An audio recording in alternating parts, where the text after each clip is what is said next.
इसवी सन 1888 साल महाराष्ट्रातील बुलढाणा जिल्ह्यात मेहकर गावात एक विलक्षण घटना या साली घडली। तिथे खोदकामादरम्यान अचानक एक भगवान विष्णूची प्राचीन मूर्ती सापडली। गावकऱ्यांना आनंद झाला। पैनगंगा नदीच्या काठावर एक भव्य मंदिर बांधण्यात आले आणि त्या मंदिरात सापडलेल्या प्राचीन मूर्तीची स्थापना करण्यात आली। त्या दिवसापासून आजपर्यंत श्री शारंगधर बालाजी हे मेहकर गावाचे आराध्य दैवत राहिलेले आहे।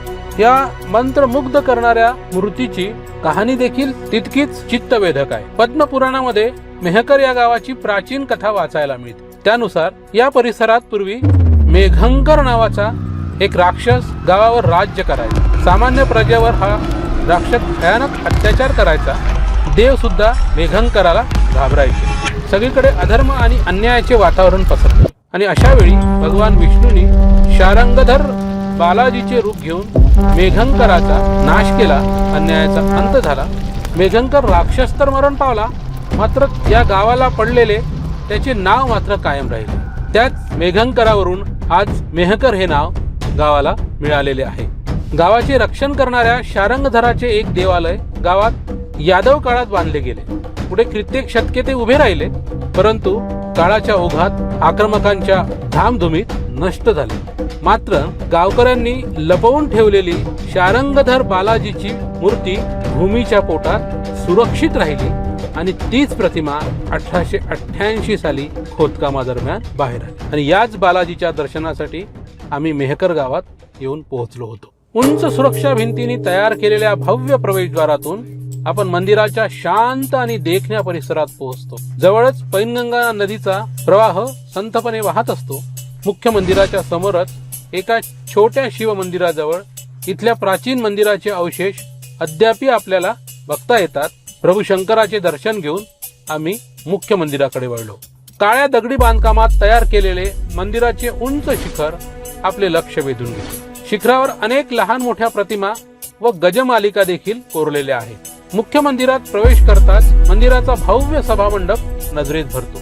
अतिशय उंच आणि भव्य लाकडी स्तंभावर तोललेला हा सभामंडप खरोखरच दर्शनीय आहे। महाराष्ट्रातील काष्ठकलेचा तो एक सर्वोत्कृष्ट नमुना समजला पाहिजे। विस्तीर्ण लाकडी छत, उंच स्तंभ व सभागृहाच्या एकूणच भव्यतेमुळे एखाद्या प्राचीन राजवाड्याच्या राजसभेत आपण उभे आहोत असा भास होतो।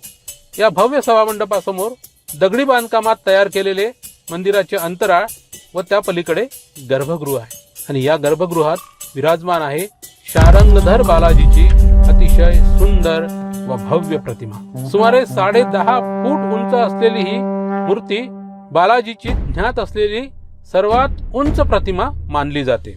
भगवान विष्णूने हातामध्ये प्रदक्षिणाक्रमाने कमळ, मुसळाकार गदा, चक्र व शंख धारण केलेले आहे। डोक्यावर किरीट मुकुट आहे। भगवान शारंगधराचे यौवनावस्थेतील बलदंड व तेजस्वी शरीर आणि चेहरा विलोभनीय वाटतो। मूर्तीवर दागिने नेमकेच असल्यामुळे ती अधिकच उठून दिसते। मूर्तीला किरणाकृती प्रभावलय असून त्याच्या दोन्ही बाजूला ब्रह्मा व शिव यांच्या छोट्या प्रतिमा आहेत, तर पायाच्या दोन्ही बाजूला आयुध पुरुष कोरलेले आहे आणि मूर्तीच्या सभोवताली दशावताराच्या लघु प्रतिमा कोरलेल्या आहेत। प्रसन्न आणि तरुण अवस्थेत असलेल्या या मूर्तीचे दर्शन करताना देहभान अगदी हरपून जाते। आमची ही तीच अवस्था होती।